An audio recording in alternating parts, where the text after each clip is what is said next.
What's up, y'all? Welcome to the Sports Medicine Broadcast International Athletic Training. We've got Mark Gibson and Stephanie Ascherl talking about how you can take your athletic training skills and get outside of the country. So Mark is the head of the international committee working with the NATA, and he's going to tell us about lots of different opportunities and some of the grants they have. Stephanie is with Fund for Teachers. She's been with Fund for Teachers for 17 years, and I'm going to tell you some of the stats here in just a minute about Fund for Teachers, but it's a really cool organization. I've used Fund for Teachers to learn about cooperative learning strategies in Orlando, Florida. There's some of the stories that I have. Somebody went to a training in like West Virginia, but there's a lot of trainings outside of the country, all over the world. A lot of different opportunities that you can use to enrich your learning and enrich your classroom. So it's a really cool opportunity to put these two together to use the athletic training opportunities outside of the country, and then the Fund for Teachers organization, which has awarded over $27.5 million to over 7,500 people. So at least check out the links and see if there's an opportunity for you. All right. So this is sportsmedicinebroadcast.com/AT abroad for athletic training abroad. So sportsmedicinebroadcast.com/AT abroad. All right. So I mentioned Stephanie's been working with Fund for Teachers for 13 years, which is the organization has been around for 17 years. There's been over 5,000 grants awarded, and some of those are like partner grants or like team grants. And so there's been 7,500 people that have traveled on a Fund for Teachers grant.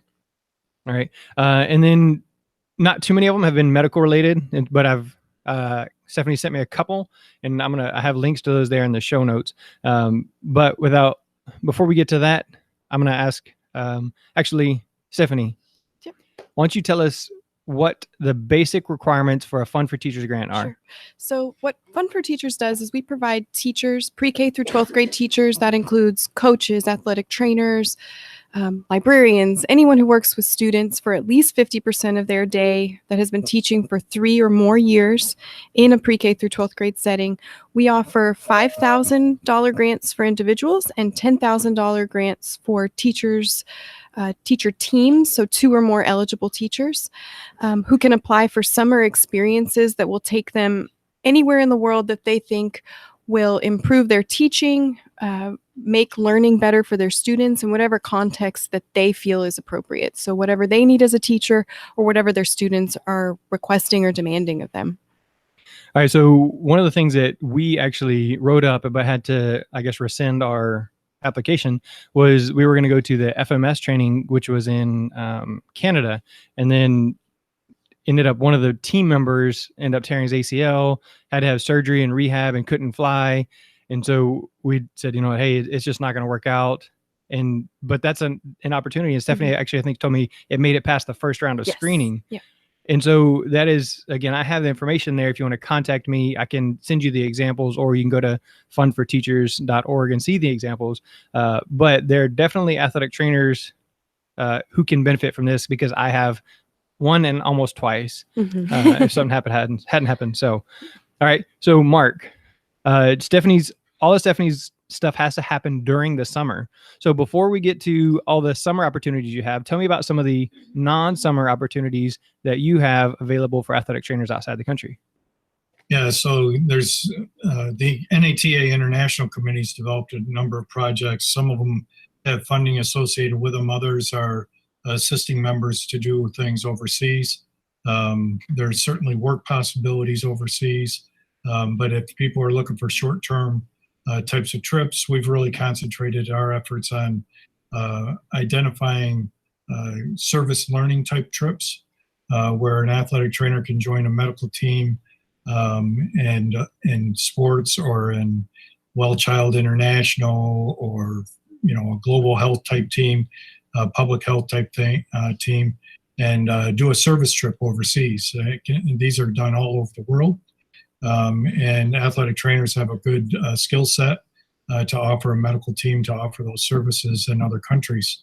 There you're actually doing some work, and they do cost a little bit of money, but you're in another country for a period of time during the summer months, helping people doing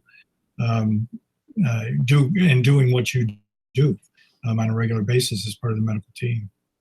So that's our service learning components. Obviously we've got speaker grant programs and those types of things that, if you want to present at a conference overseas and the conference is during the summer, you can apply for funds to do that presentation at a conference overseas. All right. So speaker grant programs, you said that's just during the summer as well? No, that's year round. Okay. The key there is that you're getting your application in 3 months prior to the conference. So you have to kind of know that you're going to the conference, been accepted it for a presentation, but then instead of paying your own way, we'll pay you up to $5,000 to fund your trip overseas and all your housing and air and all that business, as long as you're representing the NATA. So, all right. And for those, so like me here in Texas, I'm a licensed athletic trainer, but I'm not certified. I'm an associate member of the NATA. So I am a member of the NATA. Could I apply for a speaker grant as an associate member of the NATA? yeah, again, I don't recall the exact detail because we didn't cross that bridge during our discussion. So I'm not sure if the actual wording is a member of the NATA or if it's a regular certified member of the NATA. Okay. I just don't recall. We'd have to look that one up. All right. So if I wanted to go present in Japan, and then I wanted to go and do a, 3-week, not mission trip, because Stephanie said to avoid that word because some people might not like the word mission trip or the religious aspect of it as they're grading them. So if I wanted to do a 3-week service project after I presented, I could potentially have you guys pay for part of it and then Fund for Teachers pay for part of it and just incorporate both of those and have a really good summer in Japan, Exactly right. presenting Absolutely. and improving my profession. Absolutely. And Yeah, absolutely. I don't know about your organization, Mark, but in a Fund for Teachers proposal, if we see that you're taking the initiative to do something else, or you already have plans or documented activity that you're doing that is already benefiting your students, that looks like an exceptional project that we would want to fund because it shows your determination, that you're dedicated to it, and we can count on you when you get back into the classroom actually implementing what it is that you're going to learn. So you're saying almost exactly what I was talking about, the Mhm. example, if I was Yes. going to speak somewhere and then Yes. extending that trip with Absolutely. that kind Mhm. of thing.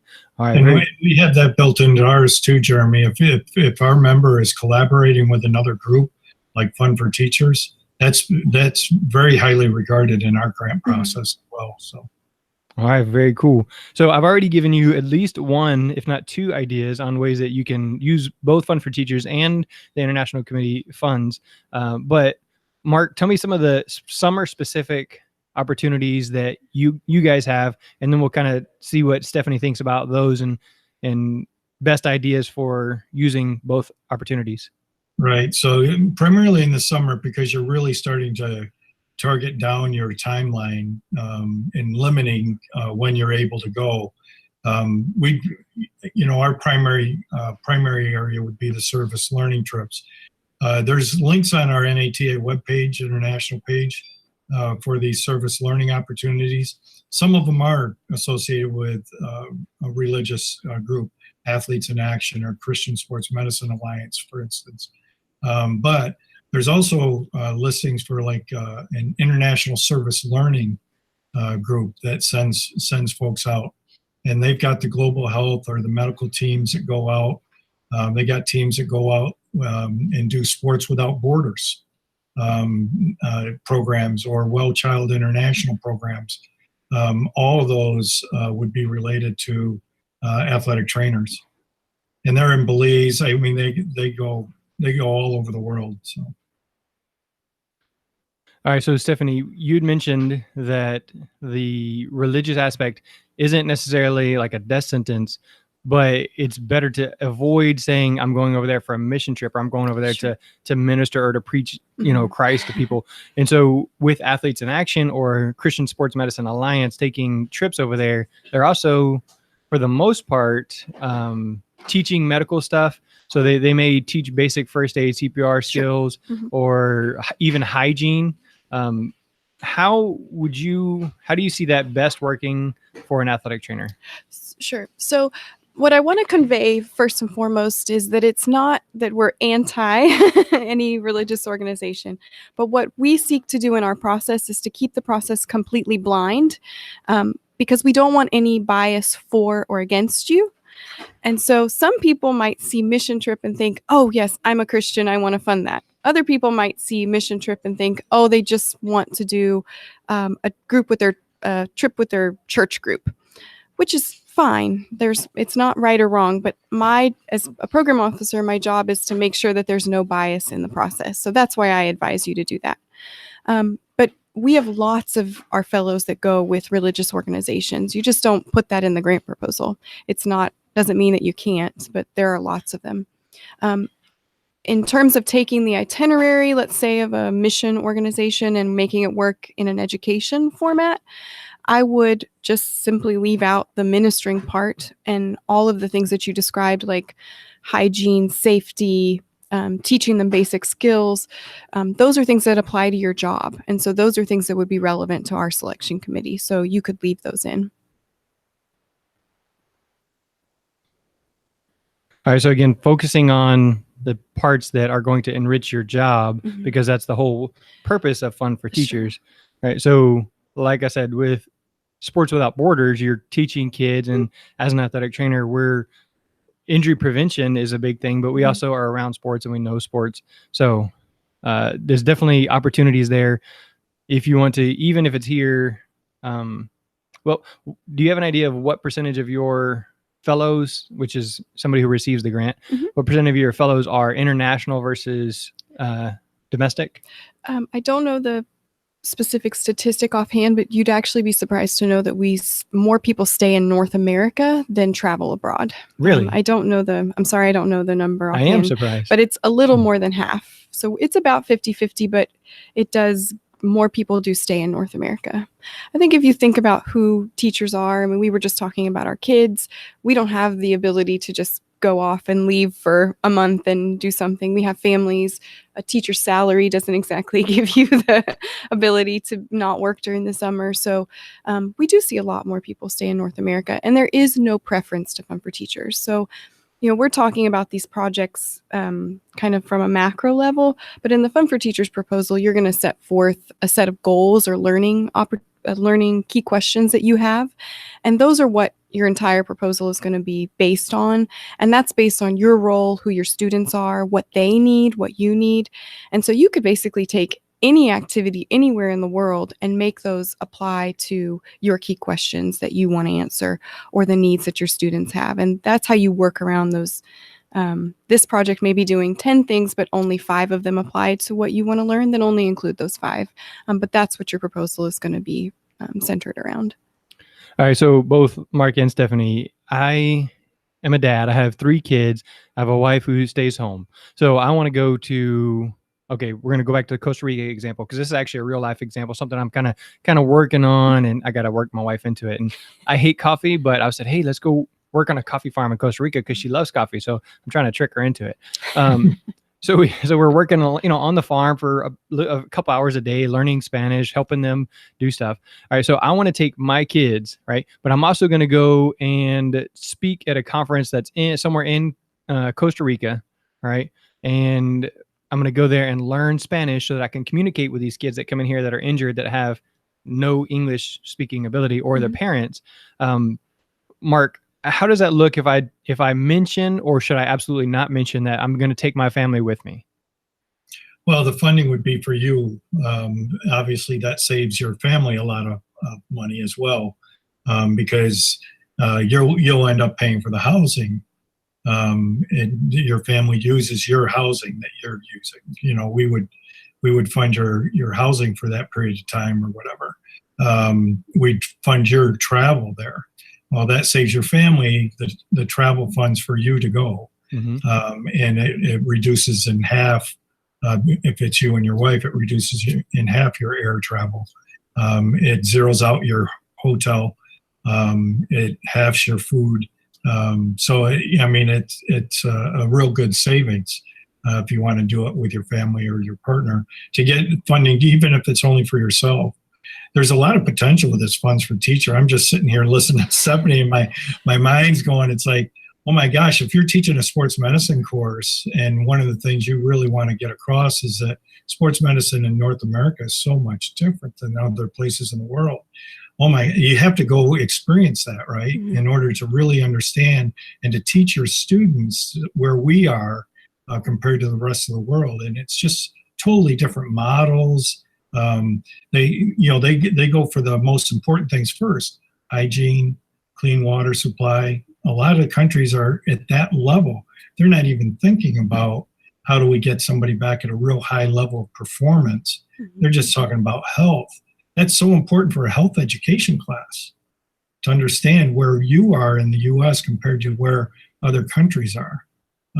I saw one of the clips was a clean water clip out of India, a teacher that had received funds, had gone and just teaching the students what it's like to have clean water all the time.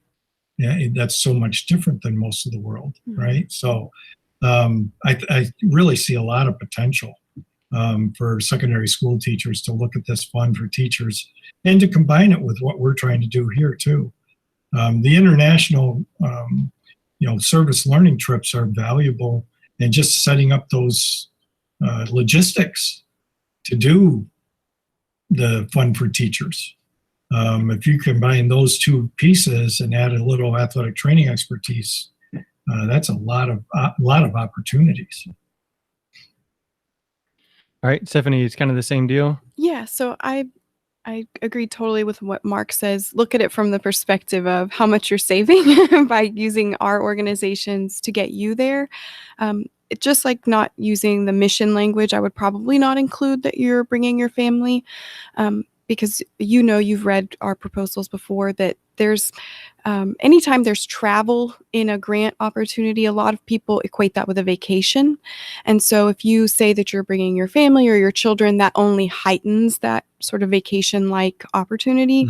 And Fund for Teachers wants to minimize the idea that these are vacations, because if you're going to work on a coffee farm for however many hours a day, that's not a vacation. That's work.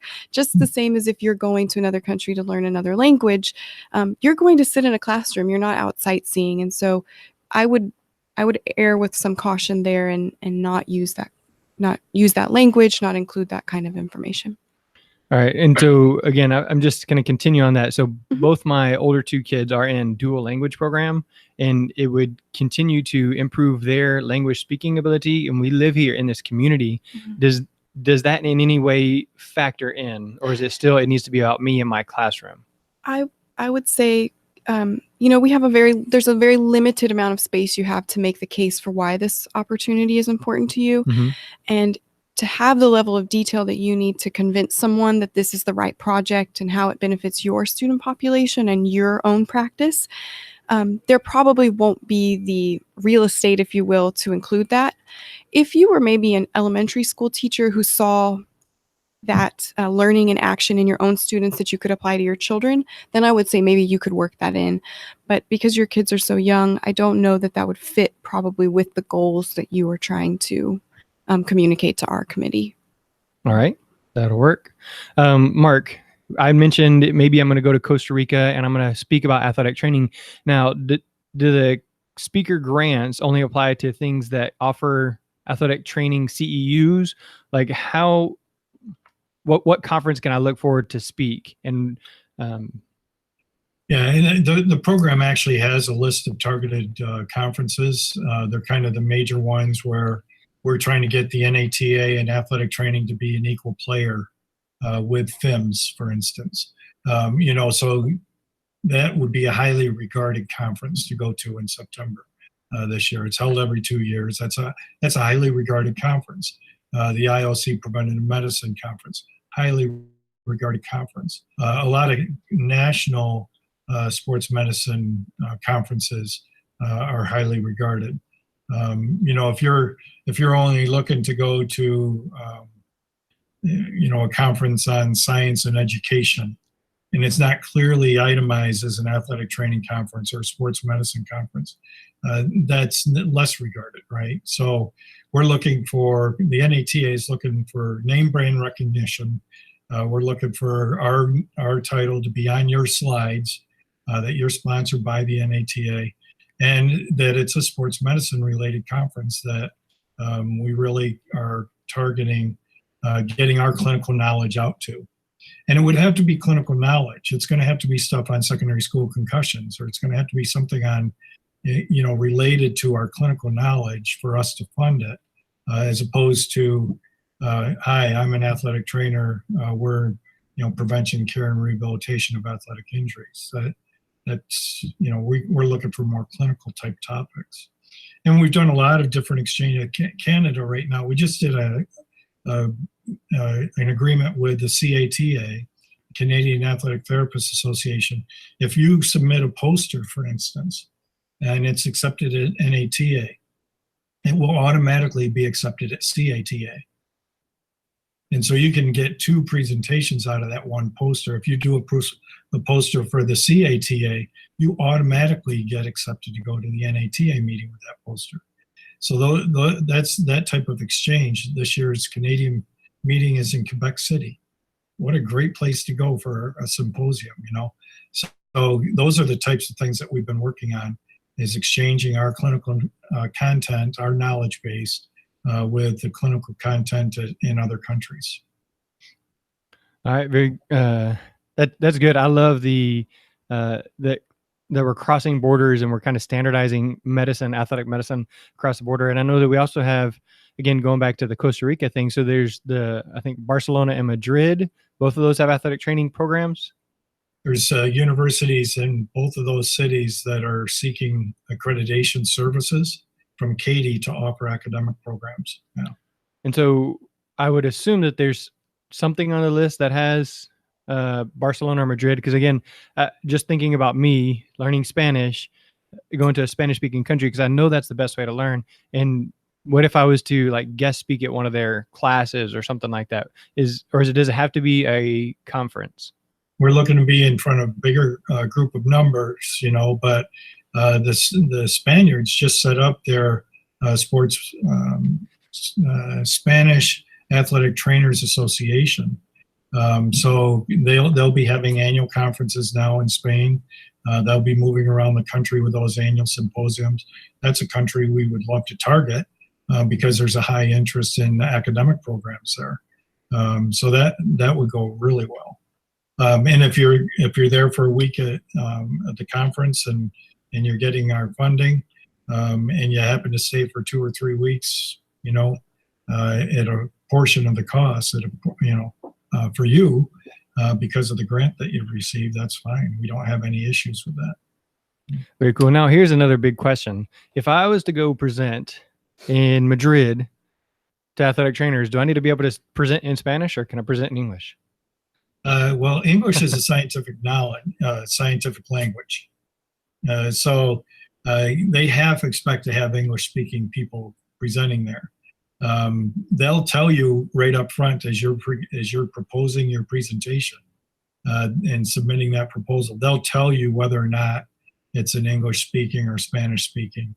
A lot of the conferences will have a mixture, and they'll just have a British flag off to the side saying this is English. This is an English presentation. And people that understand English go to the presentation. So you don't have to be fluent. If you're going to work overseas, that's a whole different model, right? So if you're going to work overseas, then I'd say you have to be pretty good at the native language. All right, so Stephanie, I am interested in filling out a Fund for Teachers grant. I'm a rookie. What are the steps I'm going to take? Okay, so first and foremost, go to our website, fundforteachers.org. And that's fund, not fun. We are fun, but it's fund with a D, fundforteachers.org. And you're going to find a wealth of resources. The number one place I would point you to get started is our Application Learning Center. There's grants examples of what we funded in the past. There's writing tips. There's a Prezi that walks you through the application process itself. There's videos, testimonials from teachers like you who've received our fellowship. So definitely start there. The next place you'll want to go is the application. And we have a very short set of guidelines, but those are really the rules that you need to know before you start. I'd give you an idea of what we expect from you in the proposal, what those eligibility requirements are that we talked a little bit about earlier, basically the how-to. And those are the two main places that I would start. Depending on where you are in the country, because every eligible U.S. school teacher is eligible for our grant and can apply for our grant, there will be a program officer dedicated for you. I know Jeremy because I was the program officer in Houston. And so anytime you have a question, I'm the person that you're going to talk to. So take advantage of the real person that's managing your program, because our main goal is to make sure you're successful in this process. So reach out to whoever that program officer is. They can answer any question you have, give you feedback on your ideas.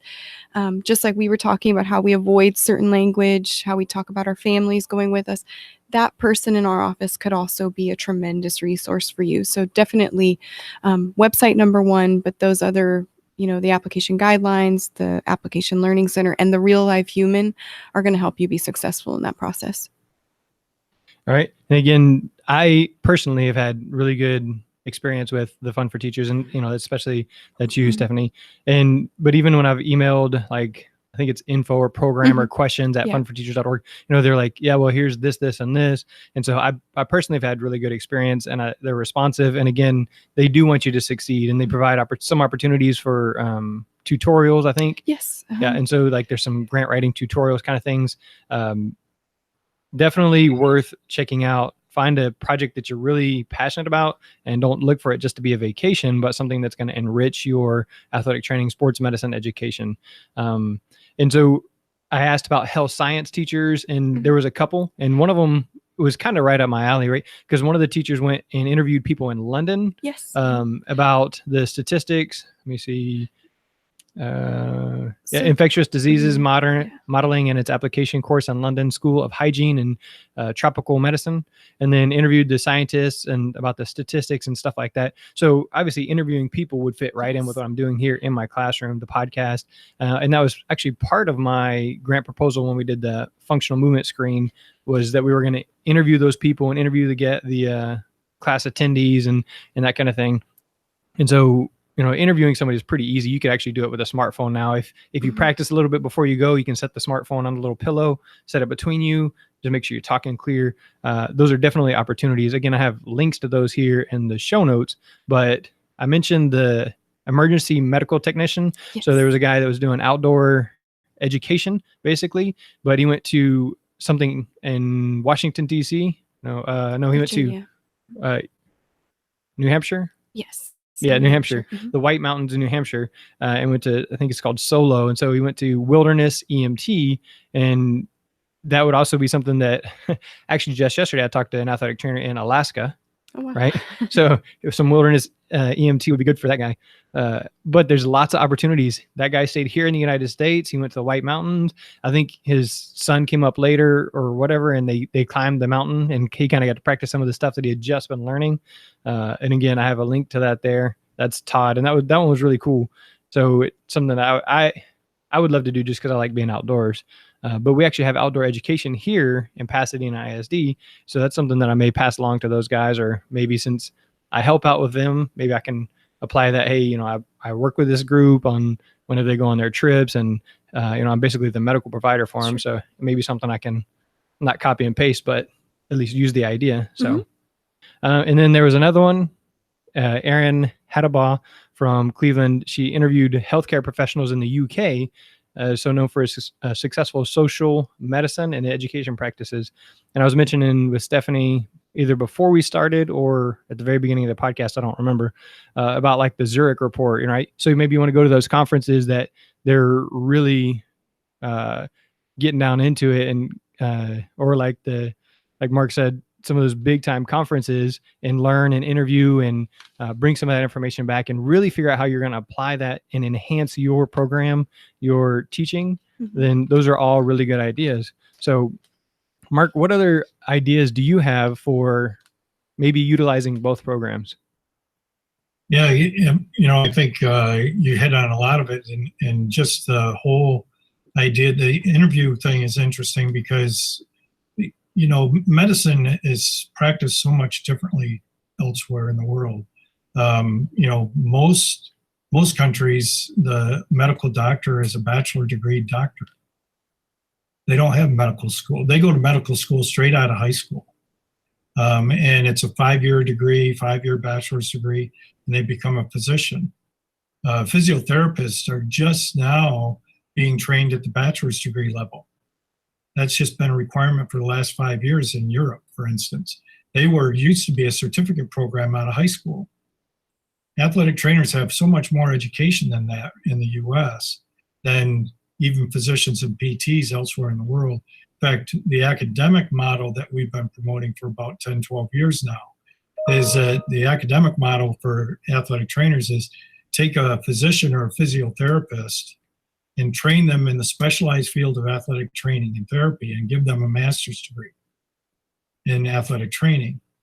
That's kind of come right up, Katie's alley here now, with the Commission on Accreditation moving to the master's degree level for entry level. Now we can take physical therapists in Europe or physicians elsewhere in the world, train them and give them a master's degree. That's a progression for them. And the progression is from medicine to specialized athletic training, athletic therapy care.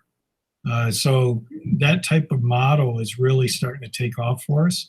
And that's why we're seeing so much interest in offering academic models. I just back from China in November. They want to have athletic training education programs in China. One of the reasons that they are hiring 80 to 100 athletic trainers now for the next 2-year period, another 2-year period after that to get through the Olympic processes in Tokyo and in Beijing in 2022, is they can't wait for the academic models to get up and running. They're so interested in having athletic trainers work in their sports teams, especially with their national teams, but even younger, that they can't wait to get the academic programs to come around.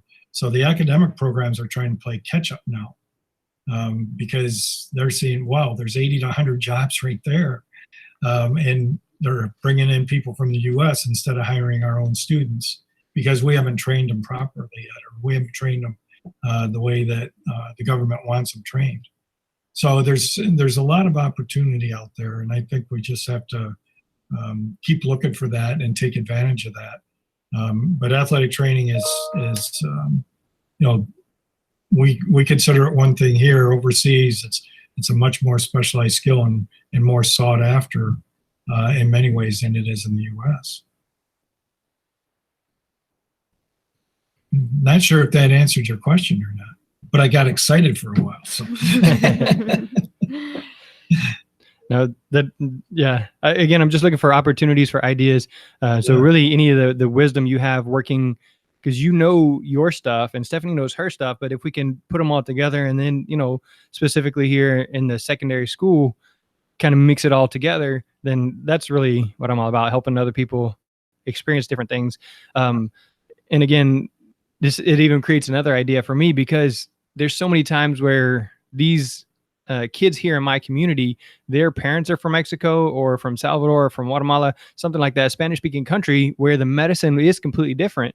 And so that may be another opportunity for me to say, you know what, I'm going to go spend a week in this country, a week in this country, a week in this country, and a week in this country, just visiting with, interviewing, maybe shadowing a doctor or a voodoo doctor, whatever it is, and learning what they do, how they treat, how they interact, and then just bring that back to here so I can better understand, better treat, better relate to those parents as well. And again, I think that would be more fun for teachers rather than the international committee. But if at any point in there I can add in that I'm speaking at a conference, then I get to do that. Or maybe the following year I use that information, collect that clinical data of how that's improved relations, and then go and speak and present that the next year. Then I'm just kind of creating a cycle of success there. So. Yeah, and interviewing people just on differences between, the socialized medicine and the type of medicine we practice in the U.S. That just understanding those differences really helps you to convey it to your students, what the various systems are like around the world. A socialized medicine type of environment else in another country, bringing that back to the classroom, so they understand what socialized medicine really is. that's a very important lesson for students that are interested in healthcare professions. So they need to understand those differences. There's pros and cons to both. They need to understand that. I think also just to piggyback on doing interviews and finding resources, no matter what your fellowship is or where it is, I find that a lot of our applicants don't really know that there's experts out there who want to help you, that have knowledge to share, whether it's in athletic training, sports medicine, science, math, English, whatever it is. There's an expert somewhere in the world who knows exactly what it is that you're looking for, and they want to be available to you. They want to be available to your students. And so don't be scared. Don't hesitate to ask people for help or make those connections. We've seen a lot of people in our grant app, or a lot of applicants write that they've already reached out to these third parties. And that means so much to the selection committee, because that's another indicator that you're really committed to this project. But then following their fellowships, we've seen these relationships develop where an expert has Skyped with a classroom of students, has even come to a school in the US to visit that teacher's students. So use the resources that are out in the world to your advantage, whether that's in academia, whether that's just, like you were saying, Jeremy, your students' relatives in the countries that they're from are amazing resources. They can put you in contact with exactly who you need to talk to learn what it is you're looking for, whether that's the best language school where they're from, whether that's the doctor that you should talk to. Use everyone you can to your advantage, because it really will help you be successful both in the application process and when you come back to the classroom. So there's this, I guess it's saying that Sarah, my wife, always gets a little nervous about, and I was thinking, and it's something like, so I was thinking, or something along those lines. She's like, oh, great. What's about to happen here? And that's exactly what I'm doing here. I'm like, oh my gosh, stop talking so I can write it all down so I can have all my ideas. All right. So like, there's just so much that I'm like excited about, like, oh, I could do this, I could do this, I could do that. And actually, one of the things that I do want to say is, if any one of you that is listening does go interview people, then send me that information and I can post it here on the Sports Medicine Broadcast as one of the episodes. So I'm already putting the information out there. And again, I think if you say, hey, I'm going to go interview these people and find out this stuff, I'm going to collect this data, and then I'm going to continue to share it, because that's one of the things in the Fund for Teachers is, how are you going to continue to grow your community? How are you going to continue that knowledge, and that it's not just going to stop as soon as summer stops? If you put that out here on the Sports Medicine Broadcast, where there's already an audience, then I get to benefit from that content. Everybody else that listens gets to benefit, and you get to share that your expertise as well. So I'm offering that up there. If you go on a Fund for Teachers grant or a International Committee grant, interview some people, get some good quality audio, send it to me, and I'll put it up here. So awesome. All right. We've gone through a lot of ideas. Stephanie, you got any other tips? Any other things that came to mind? Really start early with our process, especially. The grant becomes available October 1st every year, and it's always due at the end of January. That is not a long time if you think about the holidays or between October and January. Mm-hmm. So that really limits your work time, especially if you have family and other school obligations. Get on our website today. We leave the information up for the entire year so that you have access to it. The dates might be different, but the content is generally the same. It's always a good idea to start generating those ideas now. Do all of your research. So when that grant application opens, all you're really doing is putting together your proposal, because it does take a long time.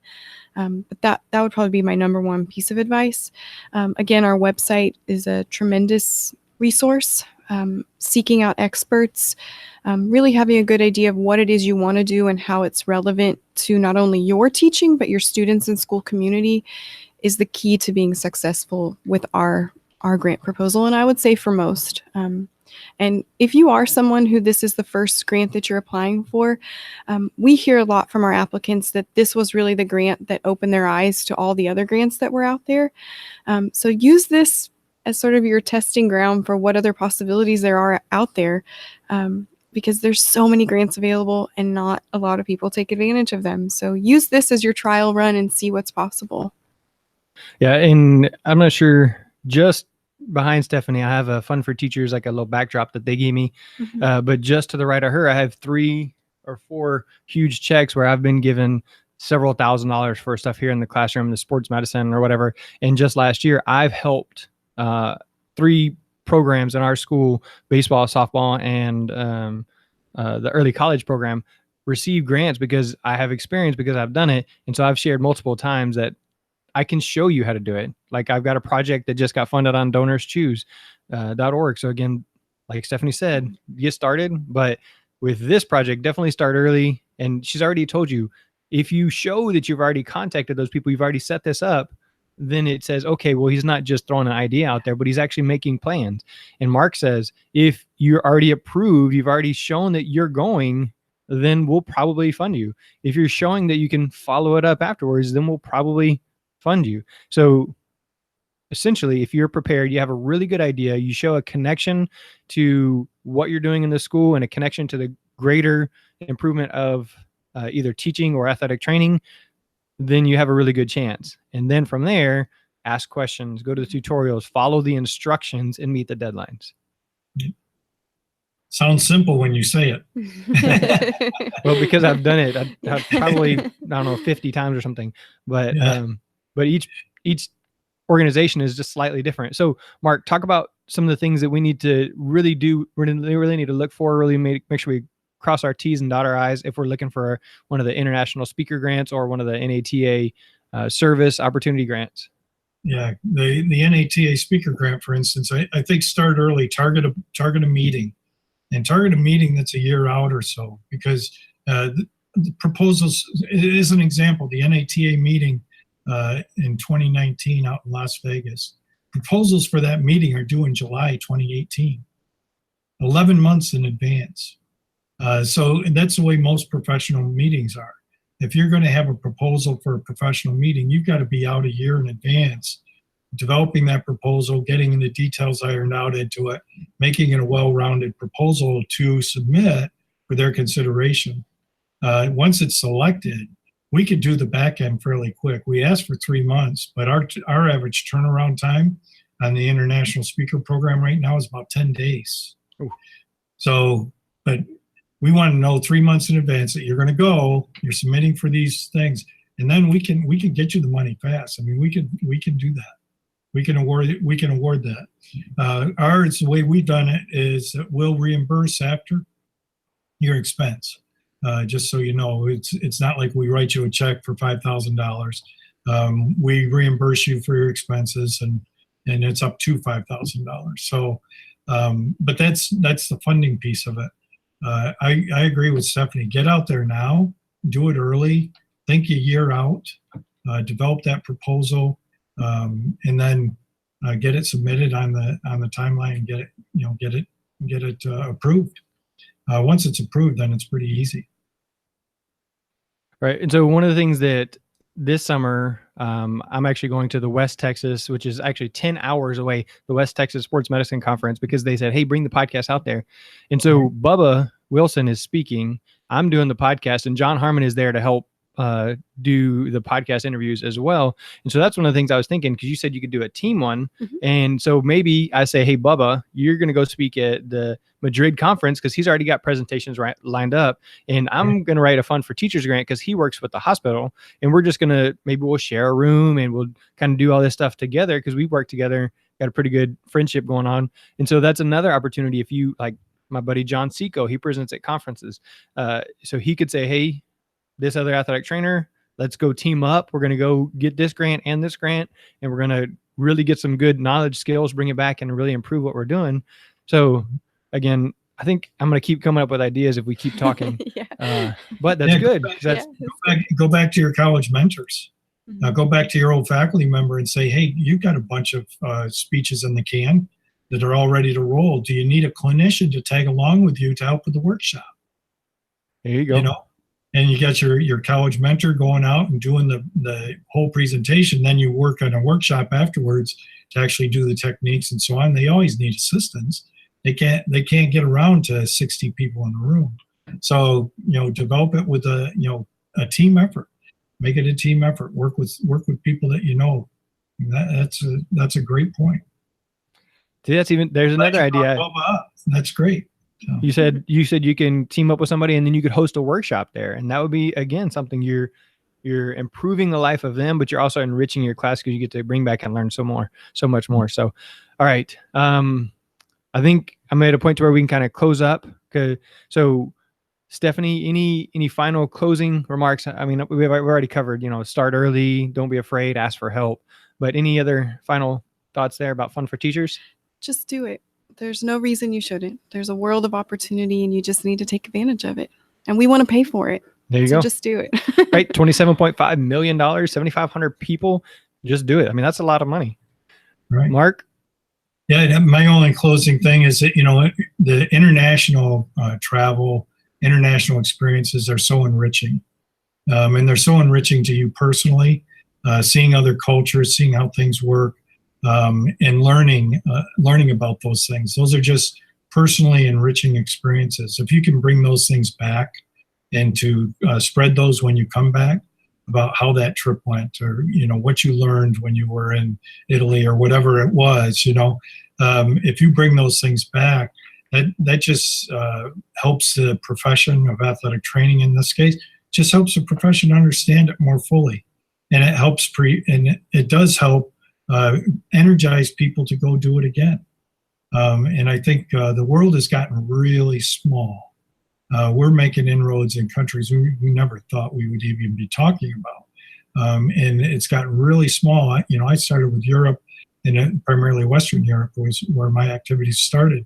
And that's like the US at this point. I mean, travel in Western Europe is like traveling in the US. It's so easy. And the world has really gotten small. We need to make sure that athletic training is part of the world, not just part of the US. And that's, I think people just need to figure out a way to get out there. There's plenty of opportunity. Very good. When we're recording this right now, it's March, which is National Athletic Training Month. So it's a time we really amp up our promotion of athletic training. So Mark, you mentioned speaking with a college professor or a mentor and saying, hey, you've already got this stuff ready. So I want to give you an opportunity to say thank you to a mentor or somebody in athletic training who has really impacted your life. Oh boy. I don't have time to list the 437 students that I've had. They've all enriched my life. They've all provided me motivation to be in this profession for nearly 40 years now. That's a long time in any profession. But the energy that I get is from them on a day-to-day basis. Every time I come into the office, I'm getting re-energized about the profession and about where we're headed. And we've come so far in that 40 years, and we're going faster than we ever have into the future as far as evolving as a profession. It's just exciting to be part of it. And this month especially makes me thankful for all of the mentors that I've had, colleagues, students, previous instructors. I've just enjoyed the whole ride. It's hard to pick out one or two people. That's good. That's good that you're not just talking about the people older than you, but you're talking about how the students also have continued to influence you. So very cool perspective, Mark. All right, Stephanie, have you had interactions with that? Uh-oh. Uh-oh. Oh, no. Hello. Mark, you still there? All right. Well, I think we lost Mark. The power just shut off here at the school. It looks like it's still recording live on YouTube. My phone has got to be recording live because it's on battery, and this is recording live.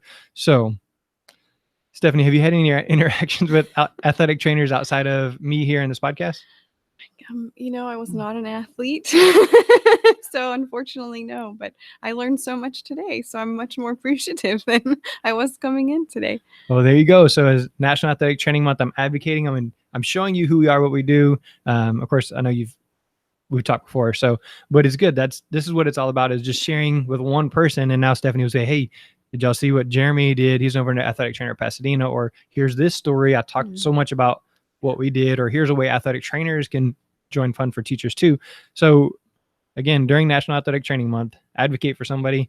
Now, if you get one of these grants, then you're going to be likely traveling somewhere. So if you're flying all the way 17 hours to Guam, like I am this summer, then you can download the MedBridge app and get some of your CEUs knocked out of the way. You get 14 hours on the way there, 14 hours on the way back. That's all the CEUs you need. And if you use the promo code TheSMB, it'll save you some money. So you can get all of your CEUs after you've gotten your grant funded from Fund for Teachers, and you can get just an incredible learning opportunity as you continue to grow in the profession of athletic training. If you want to contact Stephanie, Mark has been cut off because the computer shut off. But Stephanie, what's the best way to get a hold of you? Sure.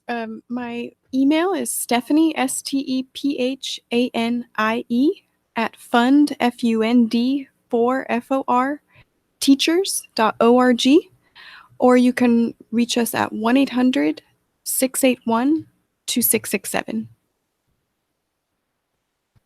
All right. So you can either email Stephanie or you can go to fundforteachers.org, and then your regional person you can be able to contact them that way. So again, Stephanie, great resource, very responsive. I've asked her twice to be on the podcast, and both times she was like, sure. So definitely reach out if you have questions. And then Mark, I'll include his email. I'll have it in the show notes because like I said, the power shut off and shut that computer off. I think it's the only one that's not on the battery backup. But again, fundforteachers.org, NATA.org. And then you can click the internet, or I think it's professional interest or career interest, international. And then you go on from there. If you need help, I've written, I think probably close to 50 different grants through Fund for Teachers or teacher education foundations or Donors Choose, whatever it is. I've written a lot. And so I can help. I can give you ideas if you possibly have an idea that we didn't cover today. So for Jeremy, Stephanie, Mark, and the Sports Medicine Broadcast, that is a wrap.